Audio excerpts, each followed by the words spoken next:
Welcome to the Vinny Rock Podcast. Much more than this, I did it my way. Hey, what's up, guys? This is the Vinny Rock Podcast. There's a little different what we're going to be doing today. We want to give you guys a little bit of insight of some of the behind the scenes of Brothers in Arms. And so me and Eli from Bandito's Armory recorded a podcast previously and had it edited. So you guys get to check that out. But before we get to that, let me give you some of the sponsors. You guys already know. This is sponsors for the Vinny Rock Podcast. It's Temple 57. Temple 57 is a personal security company that has jobs globally, and right now currently looking for jobs for looking for individuals who are qualified to be personal security in Los Angeles, California area. If you guys are interested, please go check them out. It's temple57.com. That's TEMPLE 57.com. Let them know Vinny Rock sent you. Next, I want to talk about GMR Gold. You guys already know it's a subscription. I got the Bullion box coming every month. I'm already registered for $200 a month, so I'm excited about that. I'm putting away money. I'm putting it into a savings, into a safe into my room, and it's something that I know is there whenever I need it. It's also going to be an easy way for me not to cash it out, so I don't spend it, because money burns in my pocket like you wouldn't believe. So I just want to say, GMR Gold, you guys need to check them out. Give them a follow. Let them know Vinny Rock sent you. You guys want to check them on Instagram. It's GMR Gold, and you guys from there, hit them up. Check out Bullion Box as well. All right. You guys know I'm near and dear to my heart is this company I started working with, this Core Medical Group. They've been doing research for blood work for veterans coming back from overseas from the combat stress, have low testosterone.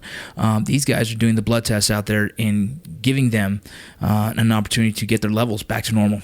So if you guys remember, we had a podcast just before with Sydney. He talked all about it. If you guys have any questions, go check out that podcast again. And if you want, just go directly to them. It's Core Medical Group. You can check them out online, or you can go to their Instagram at Core MEDHRT. Check them out. Let them know Vinny Rock sent you. Last but not least, my man, Willie Peach Chocolates. Willie Peach Chocolates, this guy, he makes the chocolates from his own house. He works on this on his own time. He actually just went full-time, 100% focused on Willie Peach Chocolate. We're also working on a salsa together that should be coming out here soon.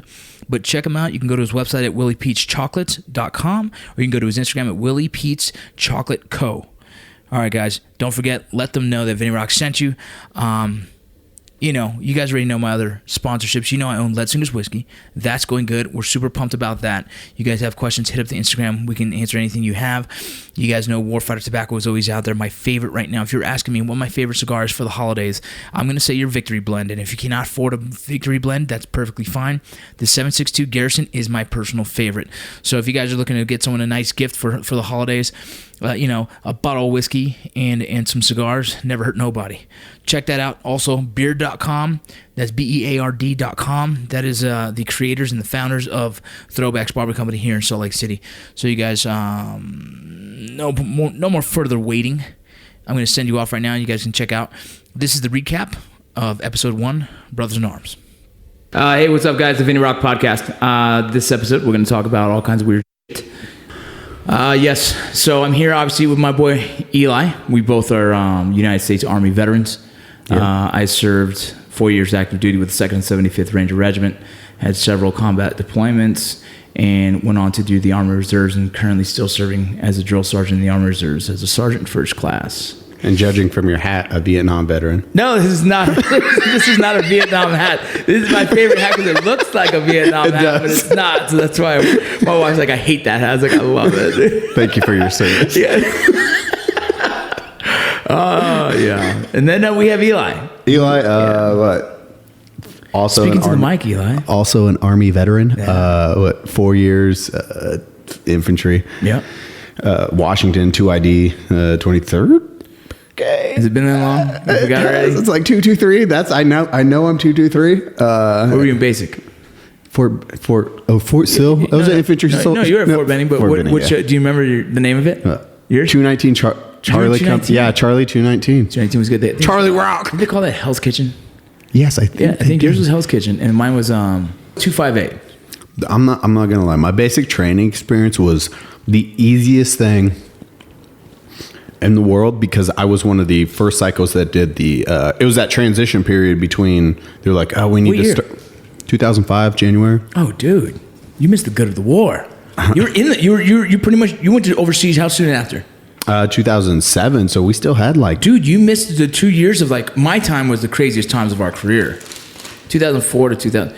I'm telling war stories here, but that's the time where like for us being in was like the heart of what we were at. Like what we were facing was the heart of it. And then when you start getting into 2000, 2007, 2008, the op tempo changed for us. Yeah. And so I got out in 2007. Yeah. Because it was during the surge when they were like, okay, you're going to the surge. And that's when like every and their mom was there. And you're just like, oh, we're all here now. Bro, when I went to Afghanistan, we were peeing in tubes. There wasn't established like. Oh, you were okay. So you were like, dude, I mean, we were intense, right? We were intense, and then on one location we're intense, we're pissing in tubes. The other location we're in wood huts that are just getting built, and it was like, dude, this is like that for us was the Marriott, dog. This is the 5-star. Yeah, you're like, Pass the lobby. Dude, it was so freaking lavish in there, dude.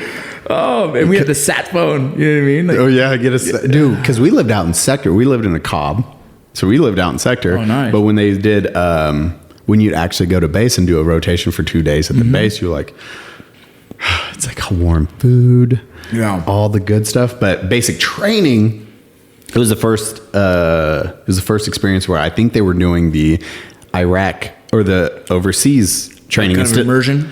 Yeah, because usually I think your last was at that last week where it's called, I forget what it's called during AIT. It's that infantry before you road march back. And I don't remember. It's a bivouac of some sort. Yeah, bivouac. Right? And ours was in an Iraq setting where it was tents. Mm-hmm. We didn't stay out in the field. We stayed in tents. You'd run a mission and you drive back every night, and that was it. So you guys were legitimately doing like Iraq ops. Yeah. For basic training. It was the first iteration of that. Plus, it was like the first iteration where it was like, try not to be. I had a squad, like most of my platoon was E4s. Really? Yeah. We had guys coming back? No, it was dudes. We had 2 that came back, and we had, I want to say 12 college students with degrees. So out of our 40 people, we had like 20 E4s. Dude, that happens a lot now. There's more people with degrees in basic training than there isn't. And you're just like, these guys are smart. Like, why are they here? Hey, just start with the max range of a 203. Do you know the answer? You're asking me? Yeah, I'm sure you know the answer. Yeah. Why you? Yeah, I can just tell you the noise it makes when it hits a house.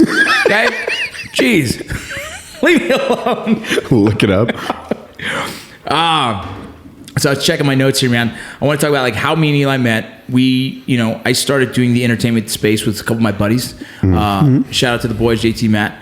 And we met in Hollywood when he was working for another individual who does incredible work for YouTube, and that's Freddie Wong. Mr. Freddie. Yeah, and so we went for it was a Christmas party. Yeah, that was literally the first time we got. We met at a Christmas party, and then JT told me that you were an infantry dude, and you're doing what you were doing. What was the space is called? Like I always forget the name of visual effects. Visual effects. Yeah, and so it was cool to be able to be in there in the world where I don't know very much of, but seeing an infantry dude doing visual effects for me was like, man, that's really impressive, man.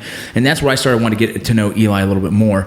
But inadvertently, we produced a movie, and then we needed visual effects. Yeah, your guys got sick or something. Yeah, our guy actually came up sick and actually was pretty much had to go to the hospital, so he wasn't able to do it. And so luckily we reached out to you and you were able to finish it for us. And that kind of made the relationship a lot closer. And then from there we just continued to do work together. Every time we were around each other, it just seemed really natural. And it was fun. And in the space of just dudes, you never want to be do business with someone who's ego. You never want to do business with someone who's selfish. And you always want to do business with people you feel are just generally good people. And so I remember hitting up Eli saying, hey man, I have this interesting idea I want to do. I'm not sure what you're doing right now, but if you're interested, like I would love to talk more about it. And then boom, now you have Bandito's Armory. Here we have it. That's crazy. And he trusted me. I did. Yeah, it's true. You like when you meet people, you usually know pretty quick. It's like, do I want to do anything? Like, do I get along with this guy? Or like, for me, it's like, do you get along with them? And then are they driven? Because it's like, always want to surround yourself with successful people or people that are driven. That way, your drive is based off of theirs. You're always pushing forward. They say something to the fact that, like, look at the 5 people that you surround yourself with, and that's pretty much where you see yourself, right? Like, if they're very, very successful, you potentially see yourself as successful. You start to act a lot like the people you hang around with. Yeah. You know what I mean? And so you rise up or they ditch you. Bro. This is kind of a new thing we're going to be doing here. You guys last night saw the episode. It is our first episode. It's the long-awaited journey of what we've been doing for so long, and we've had to keep under wraps because of History Channel's contracts and everything else, right? Yep. But super exciting. You guys know we moved to Utah, moved my family, the kids. We picked them up from Texas, moved to Utah, and we are doing business currently in Ogden. Ogden, Utah, home of Browning. The godfather, if you will, one of the godfathers of American firearms. Yeah, and science. And science? Explain that. No, I don't think that's true. It's not true at all. That's false. It's completely false. Either way. I was trying to sound You gotta smart. stop saying things like that. You're really confusing me. Because I believe you. I'm like, well, I didn't know that. Who would have figured? I had no idea. We wanted to do this show where we can kind of give you the behind the scenes of the episode. Some things maybe didn't see, some of the issues we had, maybe some of the fun times we had as well. We'll be doing this for each episode. So you guys, if you're interested in more information, you can find us on either Instagram or YouTube or all the different platforms. We'll have them listed at the end of the video. But for now, how crazy is it to get this thing finally going? Bro, it's a weird feeling because it's I don't know how to react. Is that like you're on TV? That's the thing. Yeah. It's like we've been doing this for so long. It's funny. If you do something for Instagram, it's immediate gratification. You upload it, everyone sees it, they like it, it's cool.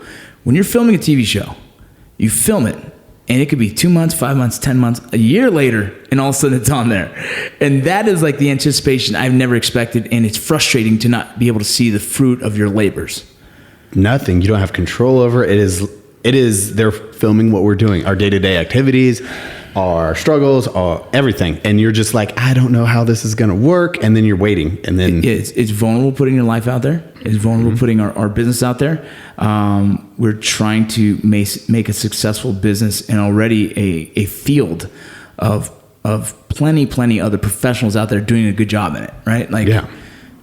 Any kind of what are we doing? Fabricating, you know what I mean? Weapons development, antique restorations. Like, this isn't easy stuff, but there's a lot of people in the space trying to do that as well. Yeah. What made us think that we were going to do it better? I have no idea. I look at 2 Mexicans and be like, we're going to follow you two. It's like, really? Yeah, we're going to figure it out. Okay. You sure? Well, we have an amazing team behind us. You guys We do. know that. You guys see them on the show. Mike, Chris, and Zach, those dudes have definitely been able to help us in the places that we didn't know. But the one thing we do know, or we felt we were comfortable with, is helping grow the social media. And so that's the other reason why we're doing this. These behind the scenes. First episode. Wow. You moving 6 kids Yeah. and a wife. Dude, it was Here. 2 moving trucks. It was insane. It was insane. And then the dogs and every stop. The cool thing, we did stop at Four Corners. Four Corners was cool because it's one of those places you hear about, and be able to finally check that out. I have no idea what Four Corners You don't know what Four Corners is? Four Corners is, those of you who don't know, which everyone should know. What is it? It's funny. I'm saying this and I'm like, I'm gonna mess this up. It's Four Corners is a spot where 4 different states meet, and it creates this corner. You know what I mean? And you can actually stand you can lay down in all 4 states at once. And in those corners is, this is gonna be a test here: Colorado, Utah, Arizona, and Nevada. I think it's Nevada. Don't look at me. Yeah. You're on the spot. Yeah. Yeah, it's right. So it's carry the 1. Yeah, I'm right. So you can essentially lay in all 4 states. What was at that once. 4th state? Yeah, it was Nevada. What's the other 2? Then you got Colorado, Arizona, Utah. I'm going to trust you. Yo, trust me, because You're like in Hawaii. Yeah. I'm pretty sure Alaska's in there somewhere. Four Corners. Don't Google it. Either way, that was one of the cool things on the trip. It took us a long time. We stopped to do that, and we got in. We moved into our place, getting the kids situated in a new school, and then also trying to make a successful business. And if the business fails, well, then there was no point to move here, right? Yeah. Like we just we risked it all. And right now, now that the show is airing, the business is going. It's going. I guess we'll see tomorrow more. If it's a successful business. Our side's successful. Oh my goodness. But no, everything's been good. Let's see. We built, in this episode, you guys saw us do the tank. The tank restoration, which is insane. That was fun. We did I mean, kind of. I had to clean it. Your ass walked away. Like, Eli, oh, great. I have emails and phone calls to take care of. I swear every time I walk in, you're talking to Christy. Baby, what's up, girl? The blunderbuss. Yep. That was cool. That was a cool one. And what else do we nice do? Bruise right here. Oh, dude. I forgot about that. Yeah, that mother... Ooh. Kicked. Yeah. Yeah, we can cuss on this, can't we? Can we? We'll bleep it if we don't. Yeah. I don't know. Can we cuss? This is our world right now. Yeah, so I was like, I even thought about it. Do I say the F word? Yeah, I did it too. And I actually, I'm glad you did it first. The blunderbuss, that was cool, man. One of the things I remembered was, what was that, a 10 gauge, dude? Yeah. Wow, I never shot a 10 gauge. I anticipated there was going to be some kick. I've held a shotgun wrong before and bruised my bicep. When I was working at the prison system, we had to shoot them a lot. Oh, yeah. And I caught my bicep and it was bruised. And I kept thinking in my head, like, do not do that with this. Like, this seems worse. And so, no, it kicked like hell. But it was fun. It was fun to be able to shoot like a baseball, like to see the baseball go. That thing whizzed. Bro, you can see it, but you couldn't see it. It was like, I know it went this way, but I don't know exactly where it went. It ripped the cover off. It is what it looked like. And then the rest of it was just, else. Remember, it like curved. Yeah, and it was like a zoop, man. Over that mountainside, or that was hill. great. Yeah, I was hoping it didn't hurt any goats. Steve! My bad. It's where we met Steve the goat. Is it Steve? It was Steve, right? I think it might be Steve. Either way, that goat is cool.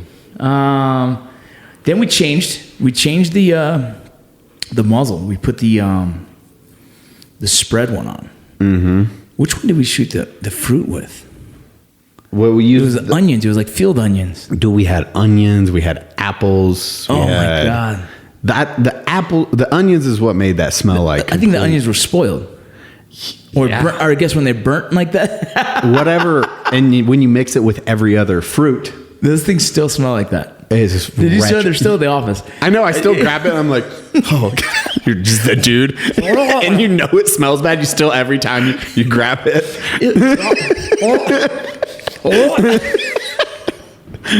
That's good stuff, man. Yeah, we did the baseball first, and then we loaded the fruits in there, and that was cool. Had at it, and it just missed it, and it just like sprinkled back and came back in our mouth. Such a bad idea. Yeah. Well, it was fun. It was fun. Definitely fun. And then we blew the house. Yeah. Shed. It was just sitting there. We didn't need that anyways. No. Just explode it. But let's load as much explosives as possible inside it. Yeah, that's the fun part of what we do, though.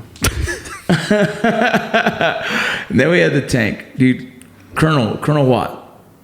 That was cool. That was cool to be able to talk to him. And you know the funny thing, didn't know the history behind him in tanks. And so he was just like, oh yeah, I have a lot of history. This is my career pretty much field. Early on in his career was understanding all the tanks. So having him there and being able to do that for them was super cool. But just the task of getting this tank to where it needed to be and seeing from where it was and then what you guys turned it into. I mean, obviously I helped a little bit here, but I just was pretty impressed with the way we did that. That was a cool one. It turned out amazing, especially when you see like the beginning project and then the final project, like how it turned out. You're like, holy shit, that's the same vehicle. Crazy. And then they mounted an M2. Yeah, that was fun. Driving that thing, I was nervous at first, but then it was actually pretty easy. But like when you sit there, like I obviously don't know anything what's on there besides how to turn it on and how to turn it off. And you had to like do a little turn here, turn on this switch here, a little bit here. And so like this little system of how to get it on was intimidating enough, but then to look up and see all the other buttons and all the other gadgets, I'm like, dude, whoever drove this thing like really in combat, like that dude had to know what every single thing did and what it meant. I was like, man, I'm glad I was never a tanker. I was like, that to me, that world was so different, man. Compared to like a striker, you ever sit in the driver's seat? I've seen the driver's seat. Yeah, no, dude, I've always been the guy in the back. Bro, it's like auxiliary power on. Drive. It's a pickup truck. Yeah, it is legit a pickup truck. It's like you flip a switch. Yeah, it's like 2 switches and then you flip it up to turn the engine on. And then from park. I had a mission one time. It was actually, we were doing a training mission in Afghanistan, and I was new in the military, and I had my night vision on. And you know, you do IR light, and you have night vision. You use IR light so you can see. Yeah, no. And so I couldn't find that IR light. And for some reason, they said put the sergeant major and the colonel in the back of my truck. And I'm driving off the road, which in Afghanistan means freaking landmines left and right. And I'm sitting here thinking like, oh my God, I'm so nervous right now. I'm going to kill all of us because I can't find the IR light switch. And I'm trying to look like, they're like, you know what you're doing there, son? Roger that, sergeant major. Yeah, because you don't want to say, not in front of a sergeant major or anything. Oh, my God. And so, yeah, I mean, I had enough trouble with just a Humvee, dude. Like, that tank was pretty crazy, man. Bro, driving with just the screen is the worst experience ever. Because you have no, like, at night when it's the IR camera, and you can't see anything, and then you just have your ground guides. It's like no peripheral vision, right? Like, none, and you have no depth where it's like there's a turn coming up. It was like a 2 count or something. It's like 1, 2. Well, you know, the difference between a striker is that the strikers that we had 4 tires and they were rubber. Yeah, 8. Well, 4 on each side. Excuse me. Yeah. That's a car. Yeah, that's a car. 4 on each side. So it was 8 tires and they were rubber, like big rubber. And so they were essentially really quiet compared to a tank. And then we had that tank, man. That thing moves, you hear, I mean, it's just beating the ground. Oh, yeah. And so it was super different feeling. It was interesting to be inside of it. It wasn't too far reminiscent of a striker, but at the same time, like, that's a whole different beast, man. And the cool is, like, I had a bunch of guys messaging me and be like, dude, if you need another tank ride, you need a guy who can drive a tank, man, hit me up, bro. I got. And I'm like, no, bro. Probably the only tank we'll ever do. Yeah, it was a lot of work. It was a lot of work. You know what was difficult? Retrofitting that rifle, that the 50 cal into the tank. Yeah. I don't know how like that ended up happening. Just putting it in was difficult on our end because we're putting half it in the inside, the other half on the outside, the barrel to the outside. Make sure that it fit into the mount that was fabricated. And it also had to work with the existing parts that are in the tank. I mean, I don't think people understand. Also, headspace and timing on a 50 cal. Headspace and timing essentially is making sure that it all chambers correctly at the same time. Everything's moving so that it extracts the round and enters another round and then still fires that round based on everything, all the moving parts. Right, and so you have to put the barrel in at a certain length, at a certain distance, and as well as you have to make sure it's measured so it's perfect. A little too far, you'll have a malfunction. It'll fire once and it won't rechamber, and in another way, it won't even strike.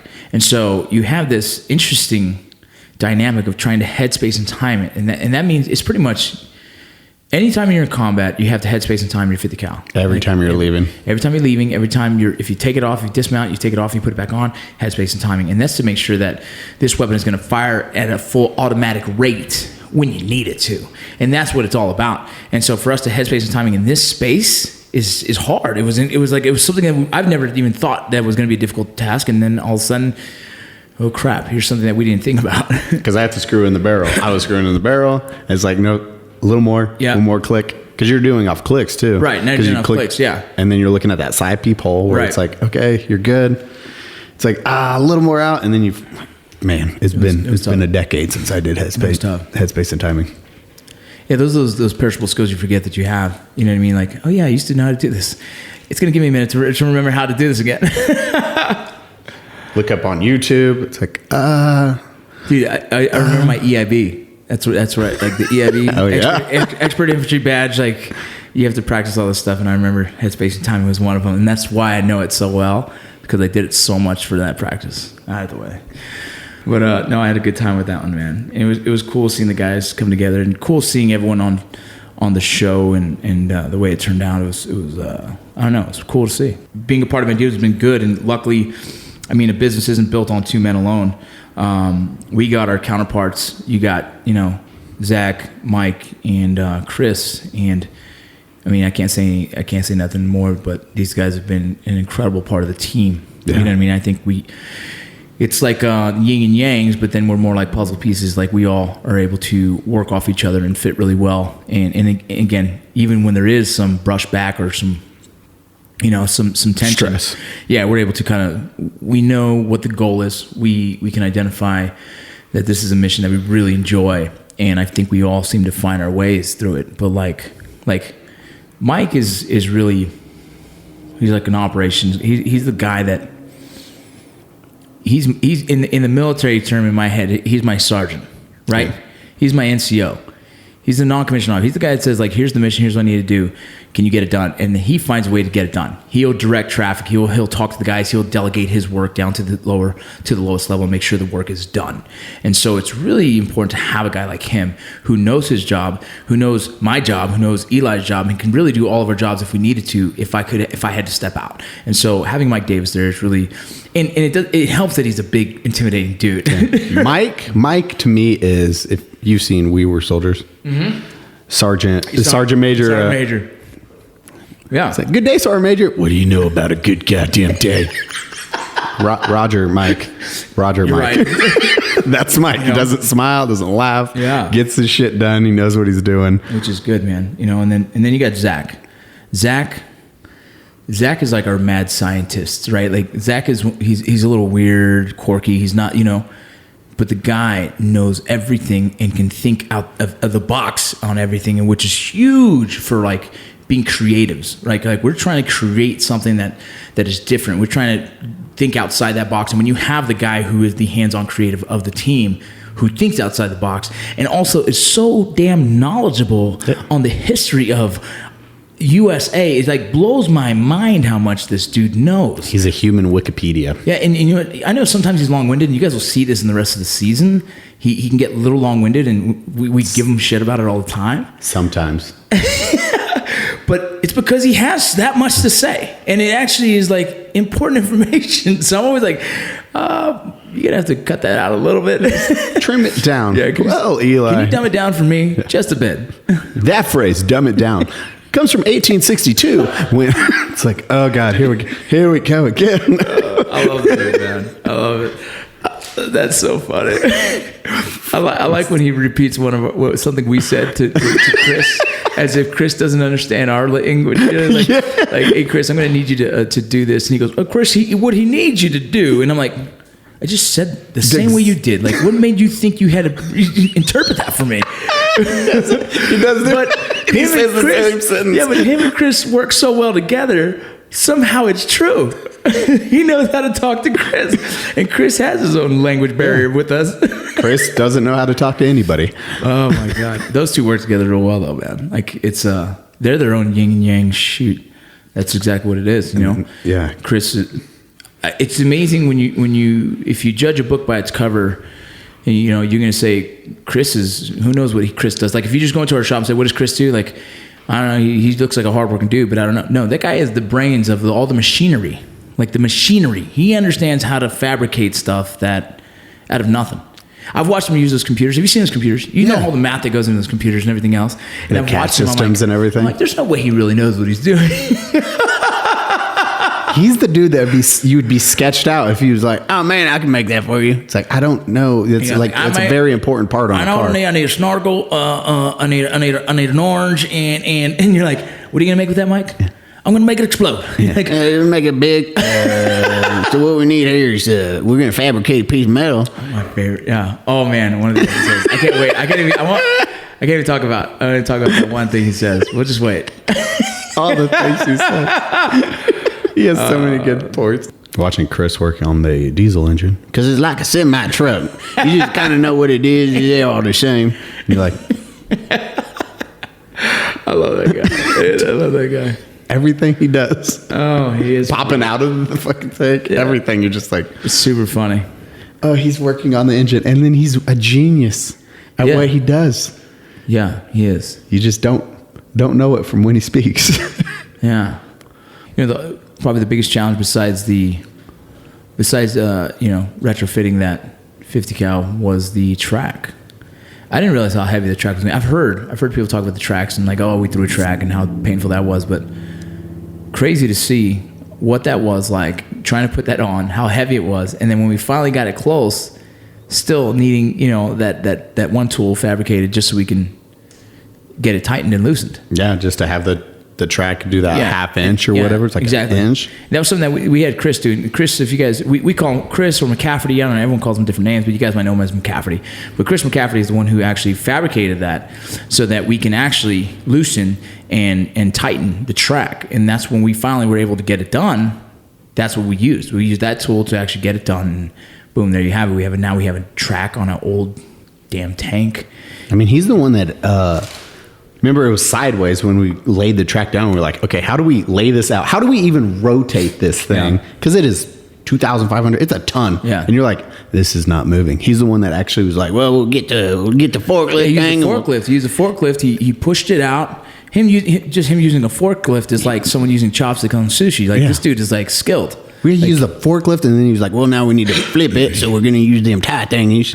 Yeah. He doesn't use the most eloquent words, but he gets it done, and he flipped it, rotated it, laid it out. He's like, here we go, man. Yeah, that was cool, man.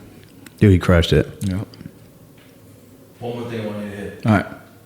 The slow motion eating is in this episode. Yes. Oh, Rocco on his diet. How you guys flip in things that you may see that we do on Instagram. Yeah. It's a flavor in the show. Yeah. And sometimes, stay tuned because I'm going to actually, soon post the real version of that. Have fun with that. Yeah. So, Rocco, how good's your dieting? Yeah. I struggle. I'm a stressful eater. What is it? A stress eater? Yeah, stress eater. Yeah, I'm a stress eater. When I'm stressed out, I eat. And like you guys probably seen on the episode, we were able to, getting the show off, we were able to kind of promote our own capabilities, what we wanted to do for the show. Some things were thumbs up, some things were thumbs down, some things you're never going to see on the show, some things you'll see that we'll take and we'll upload it on social media ourselves anyways. Yeah. Right? And so you were able to see the scene where, the slow motion eating was something that we thought was hilarious. The scene itself, it goes down like that. These guys give me shit, and I'm trying to eat right. Christy's making me some salads and some healthy meals. And these dudes go and get In-N-Out. One of my favorite places to eat. They get a burger. You're eating like a rabbit. I know. I'm trying. Would you say? Well, one of my favorite lines you said was because you're so overweight. Mother Mary has diabetes. your tattoo. My tattoo on my back has diabetes. It's such a good. Well, it's funny because the whole thing, it was frustrating because we were taking a bath one day. Like sometimes we'll do these bath bombs. It's like our date night. We'll do a glass of wine and hang out and talk about the day of the kids and all that. It's kind of a cool little thing that we do. It's like you got to find those moments. You know what I'm saying? Yeah. And we found moments in like, the kids are all going to sleep. Let's get a bath bomb because that's weird and it's kind of the cool thing right now. Let's get some wine. Let's hop in the bath and let's just talk about the day. You know what I mean? And the first time we did this, dude, in the new house, right? I get in there and no joke, whoosh, water comes out. And I was like, oh, dude, that's embarrassing. And I get it. Like maybe it was my fault. One, I put way too much water in there, right? But two, I forget that like my big old butt got to get in this damn bathtub and then just everything just starts coming out. And it was just a mess, dude. So that was the other thing I said. I was like, yeah, I'm tired of this. I'm tired of that. It's time to make changes. Time to change things up in my life a little bit. But you guys will get to see a lot of the stuff that we do like that. It's not normal that you're going to see that on a television show. And so what we've been given the opportunity to do things like that. And like I said, some stick, some don't. And sometimes you're going to get to see it on the show. Sometimes you're not. Sometimes you'll see it on social media. So hope you guys get to enjoy those and you'll get to see a little bit like the style of what we do on social media already. Yep. But the team is incredible. We've been very fortunate to be able to find these guys and, put together this team. And hopefully we can just keep these guys happy and everyone stays happy and we find more success and create more crazy things out there. Yeah. That's the goal. That is the goal. Well, that's it, man. That's the first episode right there, huh? Yeah. I wasn't sure how long that was going to take us to do, but pretty easy. Yeah? Yeah, we crushed it. I felt pretty good about that. You guys, I hope you guys enjoyed the show. Again, don't forget to tune in next Tuesday. And then the next day, you can see the behind the scenes that we do for episode 2. If you guys have any questions, anything you guys want us to add next time, hit us up, shoot a message. The link's down below, and we'll get it to you. All right, guys. Thank you. This is Banditos, and we're out of here. I did it.